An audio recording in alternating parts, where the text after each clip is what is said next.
Alright, so I'm back. Today is episode 2 of the micro camper conversion. So today I'm going to be butchering the side panel and putting a window in it. Originally I thought I was going to get this done professionally, but I'm pretty sure I can do it. Bought a whole kit, which I'll show you throughout the video. Got a few quotes and things like that, but to be honest it cost a bomb, so I think I'll give it a go myself. Worst case scenario, I'll just end up with a massive gaping hole in the side of my van, so looking forward to it. It's been raining last night, so first off, gonna give it a little dry over, just because I'll be working with electronics, so I don't want myself getting fried in the back of the van. Alright, so here we go. Dad's let me loose with the old drill, so I'm about to destroy the van. Basically, I'm going to be using an air nibbler after watching various videos.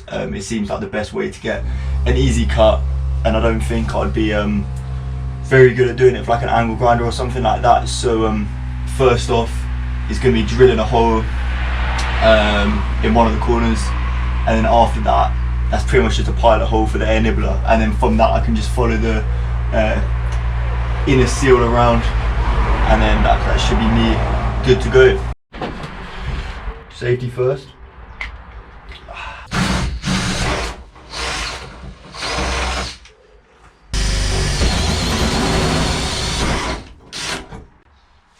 Right, so I put another couple of holes in the top here just to give me a break point as I go around. I'm using an air nibbler, or it's called an air nibbler. So basically what it is, it's connected to a compressor in the garage, and it's basically a drill powered by air, and it's meant to be the easiest way to go around, but I'll be the judge of that. Started here, started there, just gave it a little go, and it seems like it might take a little while, but at least it's actually cutting through, which is a good thing.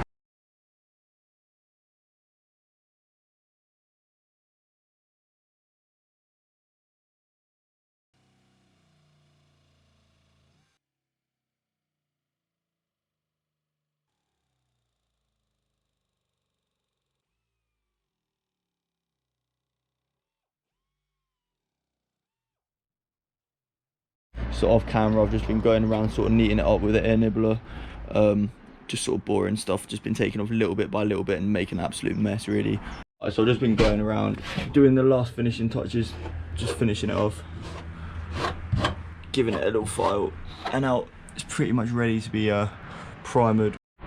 But on that note, hard morning's work, myself a little coffee, so stand by in the afternoon, put the window on, finish it off.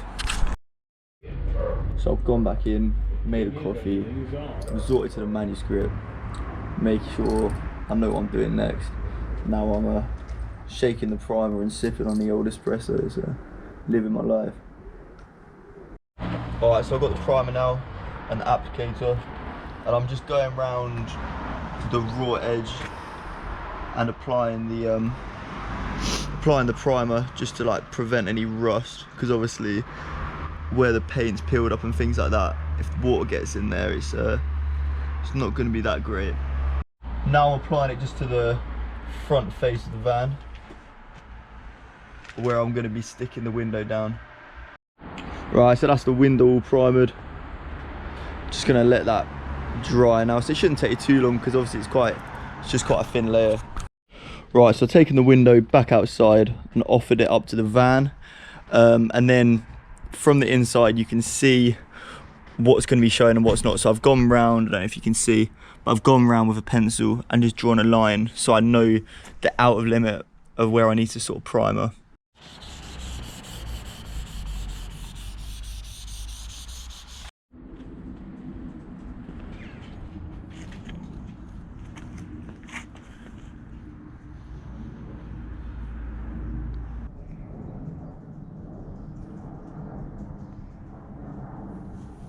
So now I've got the U-mount, all of the primers dry on here, so before I go and have lunch I'll put this around the edge of where we've cut. So starting in the middle, open it up and slowly just work it around the edge.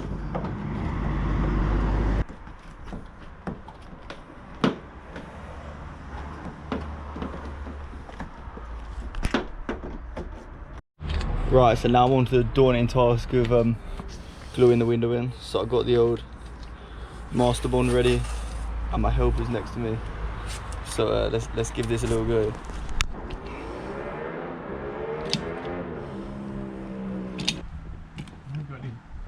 I'll get you some stuff.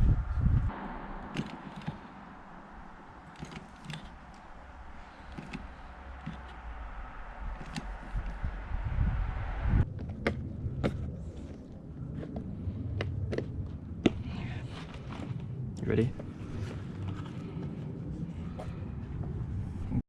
Right, so after a lot of running around and stressing, I finally managed to put the window in with the help of my dad, and here's the finished product. Jeez! It's basically, there's a bit of the master bond on the paintwork and things like that, but I should be able to get that off. It's just praying it don't leak now, but only time will tell. So give it 24 hours, then I'll come back to it. Alright, so it's the morning after now, and I'm just going to take the masking tape off and give it a quick little test to make sure it's watertight, and also if I push it, it don't drop out into the road. So come with me to do this. Now it's time for the water test, so I'm going to give it a quick little spray and make sure if it's raining that it's not going to get soaked in the van. So it's a bit scary, this.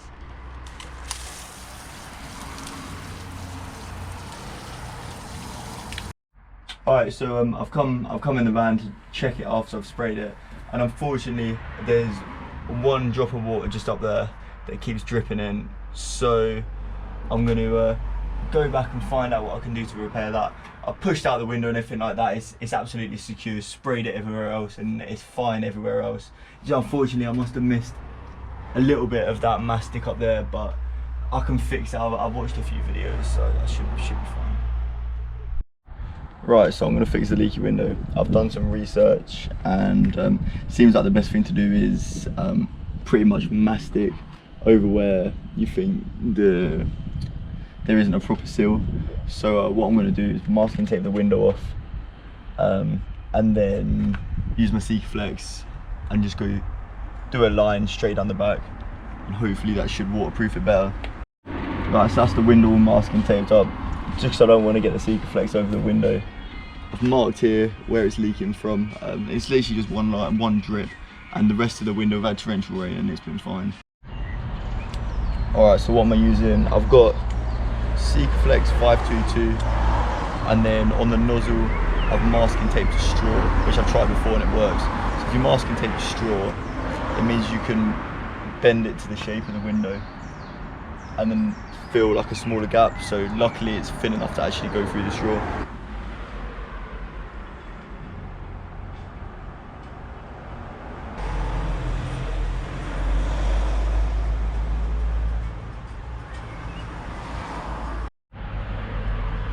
Now I'm going back over with a screwdriver with some kitchen roll over the end of it, and then a bit of isopropyl alcohol, just to neaten up the bead.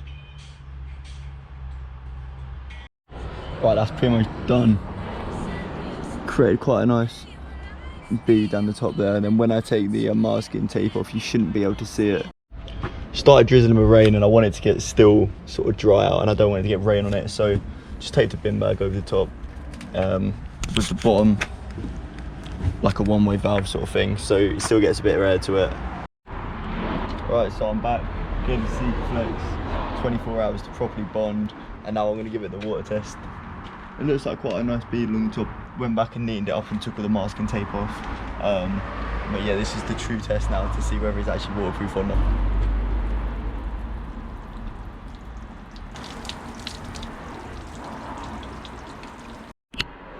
Alright, so I've just come inside now, and no sign of any leakage at all, so it's absolutely brilliant, really. Good outcome. If you're in any doubt if your window's leaking, smash a load of Sikaflex on it and you'll be absolutely fine. So that brings us to the end of the video. If you watched the whole way, I really appreciate it.